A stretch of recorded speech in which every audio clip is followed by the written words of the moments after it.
What's going on, guys, and welcome back to the channel. I'm currently headed over to the other Cody's house to show you all of our projects. So I'm gonna hop in the daily project that will get some attention eventually, but we have to work on the other ones. So for now, I'm gonna hop in here and we're just gonna head over to Cody's house. So I'll see you guys when I get there. 5 minutes later. At Cody's house right now. We're gonna get him out here and he's gonna show us what he's got going on. Well, hello, Cody. Hello, Cody. How are you? Doing all right? How are you? Pretty good. So we're gonna show these guys what we're working with. Yeah, this butte right here. Started it up a minute ago. Let her get all warm. Bring it in the garage, and that's gonna be our heat for tonight. All the carbon monoxide, right? So, what did you say we had to do to this thing? We gotta do, well, the valve covers look like they were replaced, the valve cover gaskets, sorry. However, I'm still getting oil inside the spark plug wells, which usually that would mean valve cover gaskets. Now I found out with this car, this engine, never worked on this year 4.2 before, but that's what it's got. That it's got specific gaskets that go around the spark plug wells that somebody must have not replaced when they did the valve cover gaskets. So we're gonna figure out how to do that because I couldn't find anything about it on YouTube. So we're gonna be the video guys for YouTube. So you're gonna show us around the thing? Sure, why not? So how did you get it? So there's this guy out in Syracuse that I ended up buying this haul road off of, and his dad owned this Q7, and he ended up getting a newer one, and he put this one up for sale, and I had thought about buying it for a while, and finally pulled the trigger on buying this one. So now it's for the old lady. And these are other projects? Yeah, I had the two A8s up for sale just because I didn't feel like working on them anymore. I bought the silver one off a buddy of mine to fix up to run during the winter, but found out the power steering pump was no good in it, and I didn't feel like working on it, so I wanted to buy something that did need work. That's the Q7, but it needs work. So That's how it always works out. yeah. So these are going to be future projects. I ended up taking them off of Marketplace. And what do we got back here? Oh, that's my baby. Besides the dogs. I mean, well, dogs are cool too, doggos. Don't mind the giant mess everywhere. Still haven't got to cleaning anything. So this is it's just a regular A4 or? No, this is KO4 bell. It's got JHM KO4R on it. It's got a lot. That'll be a whole nother video. Don't even worry about that. All right, so we'll come back to that, but right now we're gonna head back in, get ourselves situated with what we're gonna be doing, and then we'll come back to you guys. All right, guys, we have the Q7 in the garage now. We looked over a little bit to kind of figure out how things come apart because, like I said, neither of us have worked on this car before, so it's all very new. It looks pretty simple to get these valve covers off. Got to remove this air box and this air box. I'm not sure why Audi used two air boxes. I don't know, they're Audi, they're complicated. So anyways, we'll take those two off. Probably gonna do a time-lapse video on all of the valve cover guys, or valve cover screws. And these things right here, these just pop right off. That's easy. That'll be our first step. So yeah, we'll do a time-lapse video of unscrewing these things. We'll kind of show you where they go as we go along, and we'll just figure it out.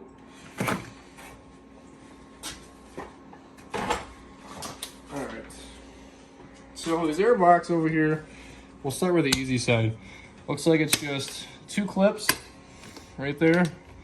And we got our mass airflow sensor cord, harness, whatever you want to call it. Which I should mention, if you are messing with these cords and you've never messed with them before, they have a weird plug on them. You gotta pull back on this in order for it to let loose. They're kind of tight on some older cars that haven't been touched in a while. And the trick to get them, they're not coming out. You want to push down on it first. Push the whole thing down, then pull the little clip on the side and pull it out. And as a last resort, there's a little slot on the back. I've used a flathead to try to get them to pop up while pushing down on them.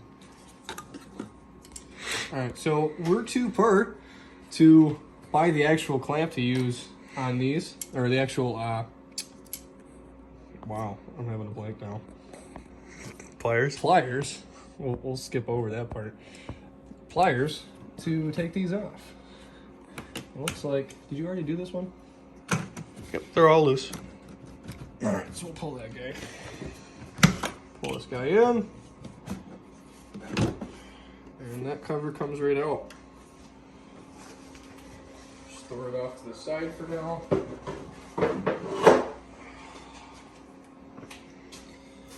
Alright, so that's that side. Pretty simple, pretty straightforward. We're gonna move on to the passenger side now. 2 clips, same. Now we've already got it unplugged down here, but let's get this light in here. There's a hose down here. It just clips on the bottom of the air box. Now I haven't followed the hose yet, but I'd imagine it goes to the secondary air pump.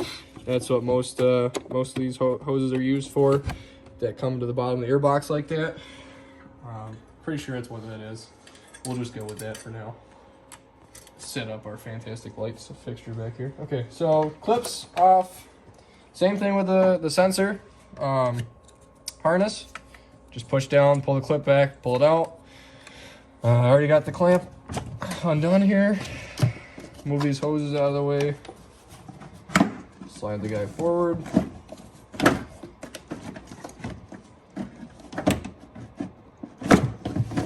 Just pull her out.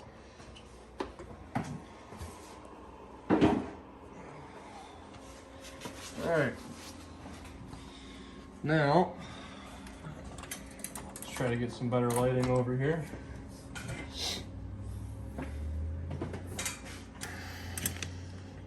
Alright, so there's a lot of screws on this valve cover. Got 3, and I'd imagine 3 more. Yep. Okay, so there's a lot.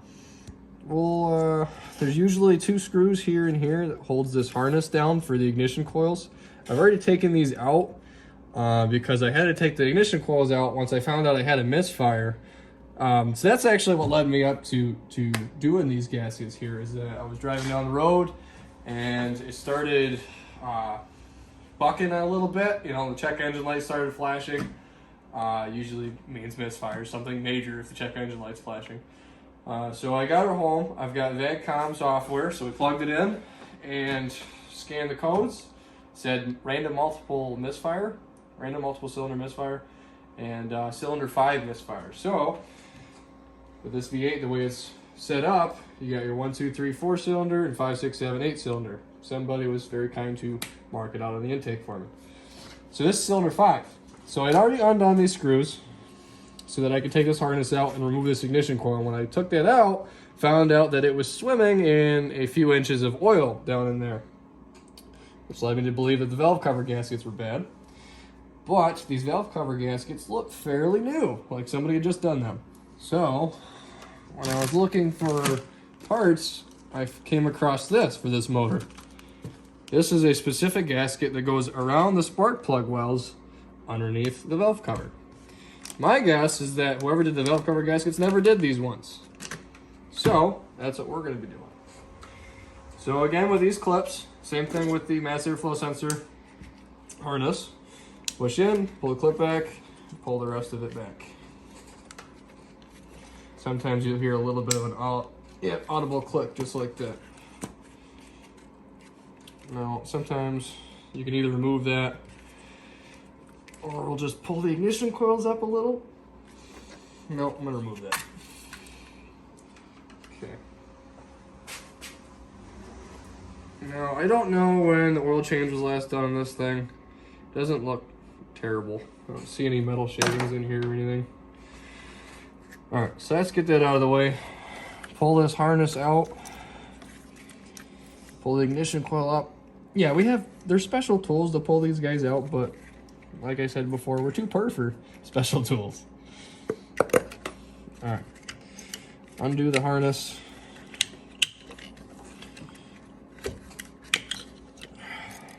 Now, I cleaned out most of this oil before, but as you can see, there is some oil on there. And I'm guessing, because I didn't do the back ones, that the rest of them are going to be coated in oil as well. Yep, see, there's quite a bit on there. So we'll get these screws off of here and go from there.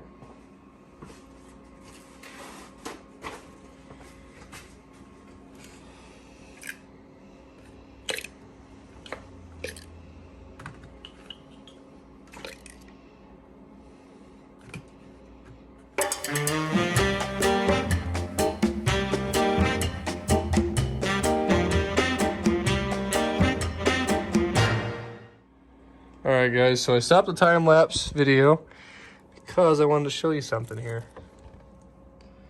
Alright, see that that little plastic looking, it's not focusing. Alright, right there. Little plastic looking piece right here. It's supposed to be rubber. The one that was going across here broke pretty easily. It's because it's old as hell. So, figured out that's where it's leaking from. That's that gasket that I was talking about earlier that goes around specifically the spark wells. Now, spark plug wells, rather. Now, see, this is the girdle, the cam girdle, which means you got to do a lot of bolts. Get these guys here, two there, two there, two there, two there, all the way across.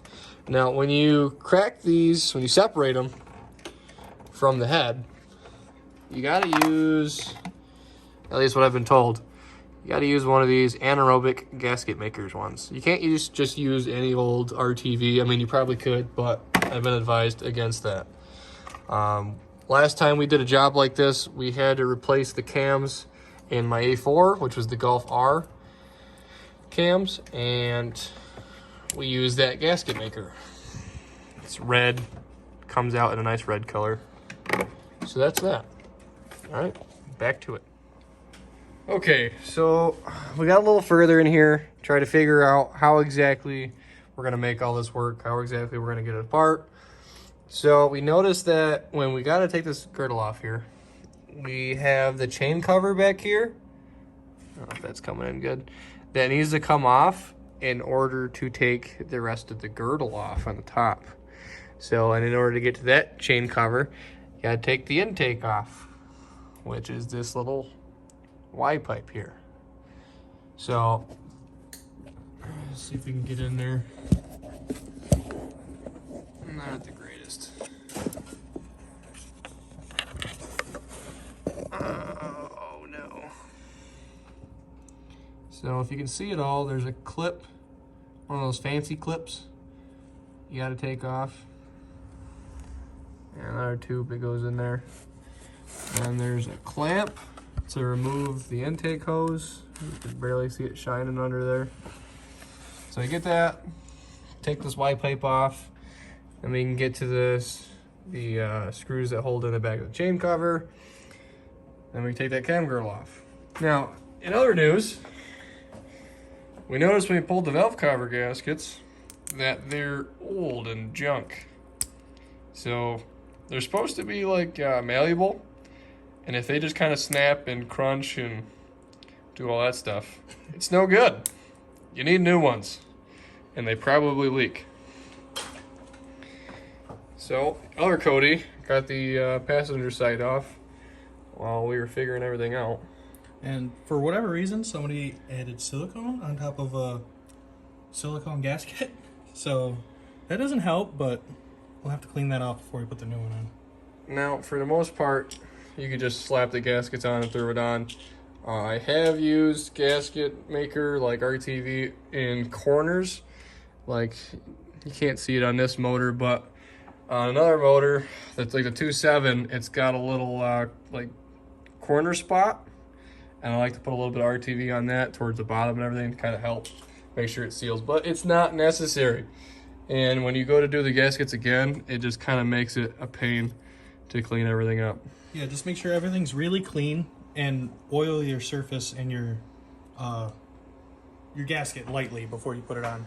It just helps the crush sequence. That way it's not stuck in one spot. It can move around as it settles. Well, you heard the man. So we're gonna get back into our time lapse.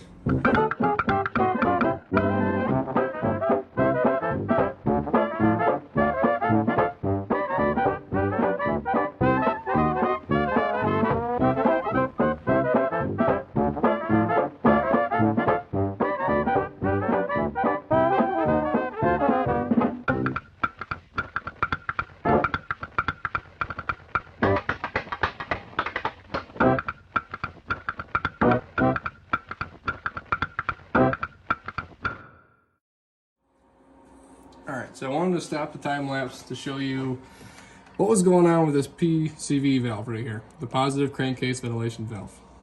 Alright, so I was having an issue. There's a screw at the top and a screw at the bottom. Now when you undo them all, you kind of want to wiggle this guy out of here. You don't want to just try to yank it off at an angle, because there's an O-ring. If you can see that? It's an O-ring around here. A little piece that's recessed inside of this flange back here. There's a little rubber hose that attaches to the bottom here. You just kind of plug that off, pull it off. So now in here, you got the little check valve, opens and closes. So there's that guy there. Now, the reason why I was having such trouble back here is because for some reason, I don't know if this was manufacturer or somebody has replaced this before, but they use two different size heads. So one's a T30, and one's a T27 or T25. Really, I'm not even sure anymore because it was so stripped out. I had to put a bigger bit in there to get it to work. So I had a fight with that. I had to take the Y flange off of here for the intake.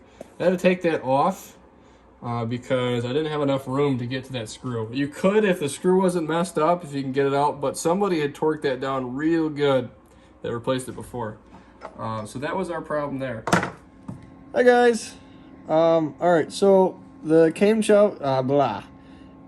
chain covers on the top of the motor that we have to take off. Found out last night that the coolant flanges go into the back of that. Yay! So we're gonna have to drain that out. So right now I'm under the car and I'm removing the screws to the belly pan. I've never taken this belly pan off before, but it looks like there's just, I've already got 2 out. So 1, 2, 3, 4, 5, 6 here. And I'm guessing there's a couple more in the back. I just can't see just yet. So we're gonna get that pan off, find out where the coolant drains from. Usually there's a coolant flange that goes right into the radiator. It's got like a petcock on it. You just open her up and drain her out.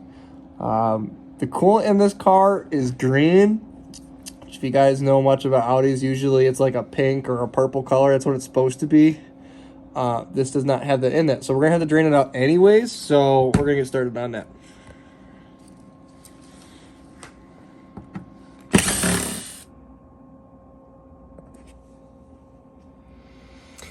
All right, guys. So I was looking around for the petcock at the bottom of the radiator somewhere. It's like off a lower radiator hose. I can't seem to find that. I see a low radiator hose over here.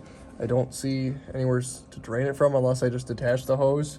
The next lowest point I can find to drain it from is this right here. And there's a little petcock right there. So I'm going to undo that. I'm going to drain out as much coolant as possible. There's probably some other spot to do it, but this is just what we found for right now. So it's pretty much all we need to be able to do what we need to do up top.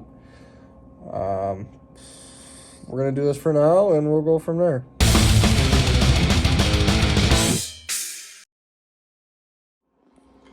So we got all the coolant drained from that hose down there, as much as we can get. So we're going to go ahead and start taking apart those chain covers off the back. Hopefully we're not going to leak coolant everywhere. Might be a little bit left over in there, hoping that there's not a lot. Let's get those off so that we can finally get to these cam girdles. And the next problem is going to be hoping that the cams don't move on us with the tension of the chains on the back of them. So, and these are those silver pipes. They're bolted right into the rear cap. We need to get those out, and they're on both sides. So we'll set up a time lapse, hopefully get those off, and we'll come back to you.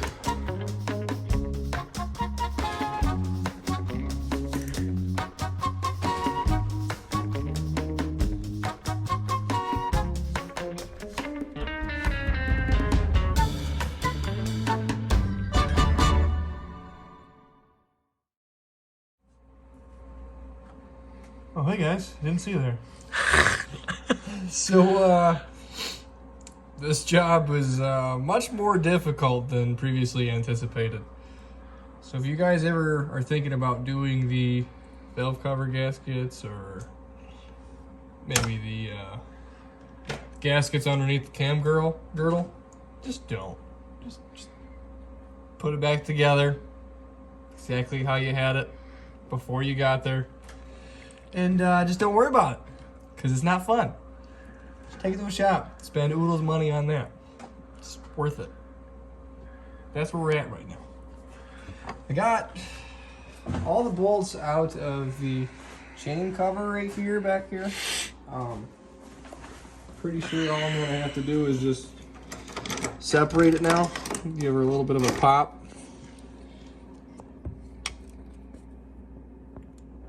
I'm hoping. Maybe not. Alright, so we might need a little bit more than a slight pop. Might need a little bit of this.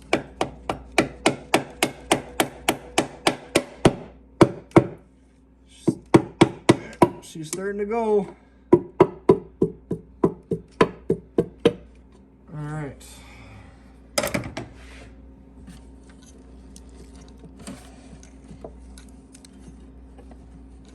Now this one's gonna be a pain. Yeah, it's especially difficult with that coolant line back there. There's not much room between that and the cover.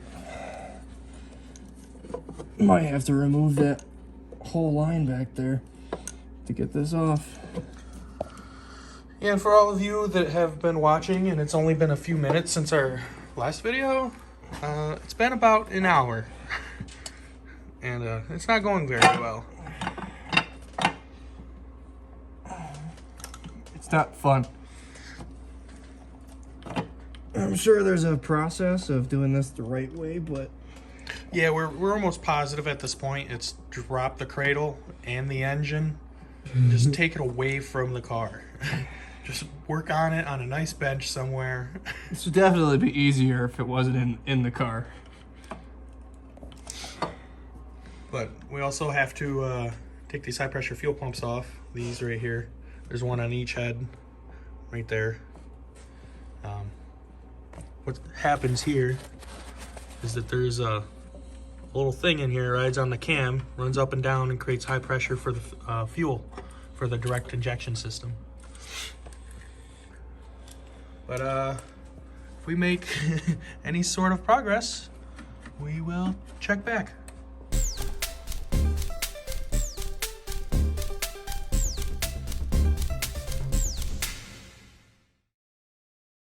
No! No! All right. So, past, I don't know, what, hour? 2 hours? About 2 hours, yeah. 2 hours. We have been reevaluating all of our life choices that led up to this very moment. Gonna have to say that if you're ever thinking about attempting this job, you're like, I can figure it out in the garage. Just don't. Just don't bother with it. Unless you have a lift. Unless you have a lift, that helps too. But, I mean, unless you also have somebody there helping you out, because if I was doing this by myself, I'd probably, I don't know, do some bad stuff. It's been rough. Been pretty rough. This job sucks. Worked on a lot of cars over the years, and this is probably the worst out of all of them. What looked like an okay, not too bad of a job just has turned into a complete disaster. This guy was a pain. This is the chain cover we were talking about that we had to remove. This right here is where those coolant, well, we're not even sure it was coolant anymore, but where those flanges were, we had to unbolt that. And when we were actually pulling this off, we realized that this doohickey actually connects to the head. So in order to get that off, you have to move it back about 5 inches.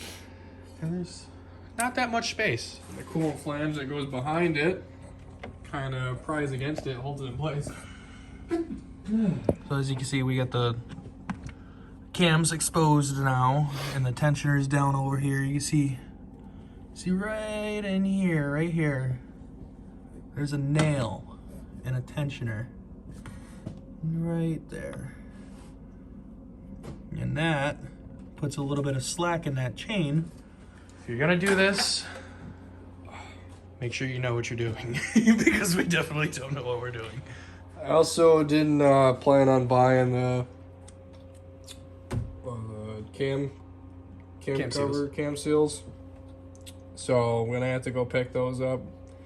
Also, the O-ring that goes around here, that's pretty old and flat. I don't know if you can see that very well. Yeah, you can see it. It's nice and flat. It's Yeah. been there a while. That's gonna have to get replaced before it goes back on. So when we started taking the cam girdle off, completely slipped my mind that we needed to relieve the tension on the cams.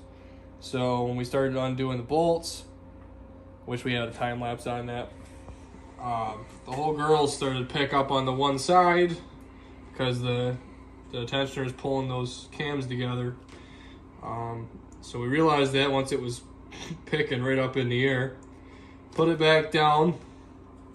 A few bolts here and there, hold it back down, and figured out how to get the tensioner back in, which is fun because you got to get a little screwdriver in here and pry on the tensioner and the chain just like that, which is difficult to do because it's very strong. Just grab the nail. You can use pretty much anything that fits inside that hole. Put it in there. Make sure you mark out your chain to match your cam teeth. Yeah, like we did. Right there, you can see it's green. It's on the chain and on the cam. Same with over there somewhere. It just looks like it's everywhere over here, but. And for any of you that were curious about the high pressure fuel pump, like I was telling you earlier, we actually have one side off in a box over here.